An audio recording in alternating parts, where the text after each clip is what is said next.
பழனியில் 100 கோடி ரூபாய் கோயில் நில முறைகேடு வழக்கில் கைதான சார் பதிவாளர் ஜஸ்டின் மணிகண்டனை காவலில் விசாரிக்க அனுமதி வழங்கப்பட்டிருக்கிறது. அண்மை செய்தியாக பார்த்து கொண்டிருக்கிறோம்.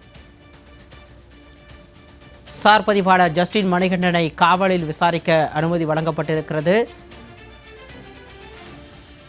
கூடுதல் விவரங்களோடு எமது செய்தியாளர் பாலாஜி இணைப்பில் இருக்கிறார். வணக்கம் பாலாஜி. பழனி தண்டாயுதபாணி சுவாமி கோயில் நில மோசடி பதிவு தொடர்பாக சார் பதிவாளர் ஜஸ்டின் மணிகண்டன், பத்திர எழுத்தாளர் ஜெயபிரகாஷ் ஆகியோரை இன்று ஒருநாள் காவலில் விசாரிக்க சிபிசிஐடிக்கு அனுமதி வழங்கப்பட்டிருக்கிறது. இது தொடர்பான விரிவான விவரங்களை வழங்கலாம். சிகாமணி, பழனியில அறநிலைத்துறையினுடைய கட்டுப்பாட்டில் இருந்த அறக்கட்டளைக்கு சொந்தமான 100 கோடி ரூபாய் மதிப்புள்ள இடத்தை போலி ஆவணங்கள் மூலமாக தனிநபர்களுக்கு பத்திரப்பதிவு செய்து கொடுத்த வழக்க சிபிசிஐடி போலீசார் விசாரணை நடத்தி வராங்க. இதுவரை அவர்கள் 7 பேர் மீது வழக்கு பதிவு செய்து சார் பதிவாளர் ஜஸ்டின் மணிகண்டன் உட்பட 6 பேரை கைது செய்திருக்காங்க. இதுல இடைத்தரகரான வழக்கறிஞர் அன்வர்தீன் உடல்நலக்குறைவு காரணமா மதுரை மத்திய சிறையில உயிரிழந்தாரு. மற்ற 5 பேரும் நீதிமன்ற காவலில் அடைக்கப்பட்டிருக்காங்க.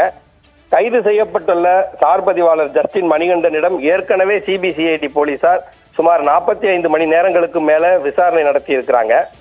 நெஞ்சுவலி காரணமா ஜஸ்டின் மணிகண்டன் மதுரை மற்றும் திண்டுக்கல் அரசு மருத்துவமனைகள்ல சிகிச்சை பெற்றது குறிப்பிடத்தக்கது.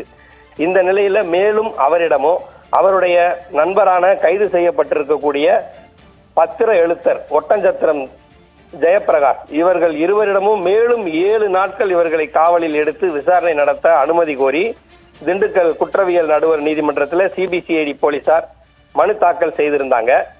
அந்த மனு சற்று முன் நீதிபதி பாக்கியராஜ் முன்னிலையில விசாரணைக்கு வந்தது.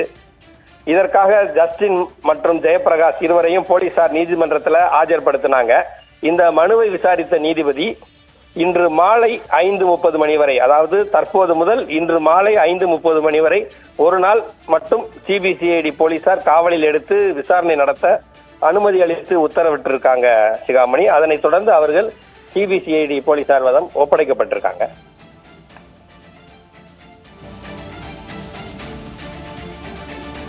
அண்மை தகவலோடு இணைப்பில் வந்தமைக்கு நன்றி பாலாஜி.